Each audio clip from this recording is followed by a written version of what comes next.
As our first speaker right next to me, I'd like to welcome Romain from Spectarium Games. Together with his team, he's combining digital ownership with gaming to create truly adaptive and player-centric experiences. So Romain, the stage is yours.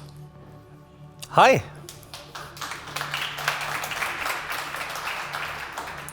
So as you can already see, I'm here to talk about the fun side of digital assets. Well, to be honest, it's not just fun, it's also a lot of money. And we heard from Yat Animoca, I think he said $20 billion is the blockchain gaming market already. Sounds like a big number, but it's less than 10% of the actual gaming market. And also, if you think about it, we haven't seen anything which is completely genre-defining or amazing in that space. Because one single amazing game, you probably played or know about Candy Crush, for example, in itself generates $20 billion, more than the entire blockchain gaming market nowadays.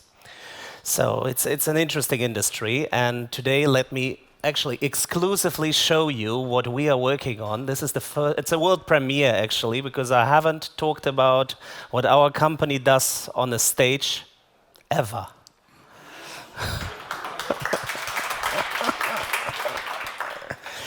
So before I actually go into the presentation, let me quickly ask, does anybody play games in the audience? Trading is also a game? No. Okay, has anybody heard about NFT collections? Yeah? Okay, much better. So we can do something with that. So let me check whether... there we go. Quick intro about the founders. I'm actually not alone in the company. I have amazing co-founders. One of them, Mark, is sitting here in the audience. You can spot him by the t-shirt. And two more are sitting in Israel. Amazing entrepreneurs. They built a massive company before, exited for over $500 million cash. And it's a pleasure to work with all of my friends and founders together on building something truly great. Just quickly, that's our team. You can also see a few games that they worked in. For those few who played actually games in the audience, you might recognize some of those titles. They're amongst the biggest in the world. And we have two products. Our first product is actually an action RPG for the non-gamers. It's a very hard to make game, which is a lot of fun. And let me quickly just show you if this works. Footage from the game demo that I actually have with me here, so in case you're interested to play. Happy to show it to you guys. It's still in development, so this is super, super early. So you can see our Mayan mythology hero, Chakchel, running across this beautiful world, or library, which we call it, which is a place where the gods meet. And then you can enter these little crystal globes into a Nordic world, for example. You can see it's multiplayer, they are killing monsters.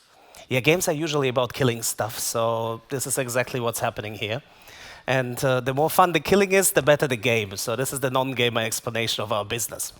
And here you can see Surtur, the fire giant.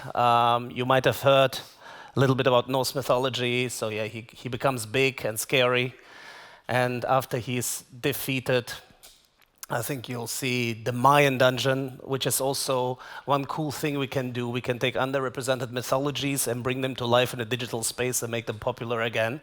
And this creature, Kamazots, actually will be super popular soon. Just by accident, we selected him as our representative first boss of the Mayan culture.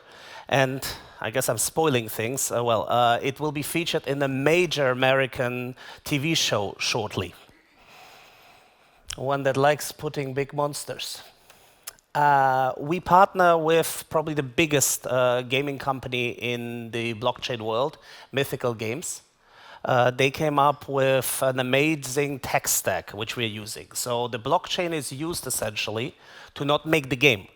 It's used to help you extract additional revenue and increase your margins by tapping into the secondary market. And the secondary market gives you those extra margins you need to compete with the big gaming companies. So if you have an amazing game with great margins, you add the blockchain on top, you can potentially compete with everybody. At least that's what we're trying to do. Our second product, the Spectarium, is different. It's about NFT collections. So NFT collections, you guys probably know, they are a business model which doesn't work. Why? Because you sell something once, and afterwards it's pretty much dead because nothing happens anymore. And a lot of the revenues that are generated are not for the developer, but people who are trading. So essentially, what if you were able to create collections which sold over and over again without changing limited supply? So you could have 10,000 NFTs that circulate, and you can sell them not just once, not just twice, but nearly infinite times. What if you could make people trade quickly, interact quickly? And what if they could make jackpot level returns? And what if they were all linked to a big cross-platform IP? And that's what we are building. Unfortunately, I don't have the time to explain it in detail, so it remains a secret. But I can show you a little preview of how these things could look like. And if you want to know more, you're happy to talk to me. So this is like the world of the Spectarium.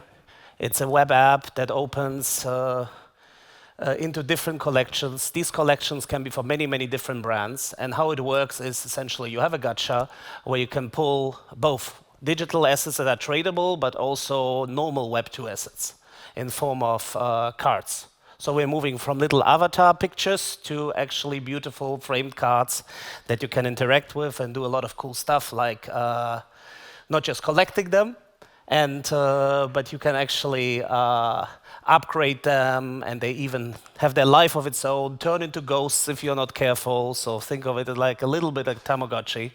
And there's a lot of stuff happening, and it's all built to encourage trading, exchange, and also a competition where people can send things on missions and win big jackpot prizes on a leaderboard, which motivates some people, and the other people are motivated by just pulling cards and spending $1 on something that can be worth thousands. And somebody can win 100, 200,000, maybe $1 million. This is a few examples of partnerships we're currently discussing. Some of you might know these brands. They can be cute, but some things can be also real and not just digital in the background. Some of you might know what these eggs are about. That's pretty much the original expensive eggs that open. Fabergé. And before I go, I have 28 seconds left. I was fast enough. Let's do a vote. Which of the three cards do you like most? The first, the second, or the third? So who is for number 1? Who's for number 2? Who's for number 3? I think it's pretty even. I think they're all good. I take that. And that's a hi from our amazing team.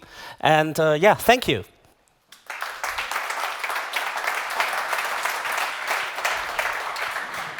Thank you, Romain, especially for coming out for our audience today. I think that was a very impressive look into how blockchain is actually capable to transform the gaming industry and extract even more value in the long term for your company.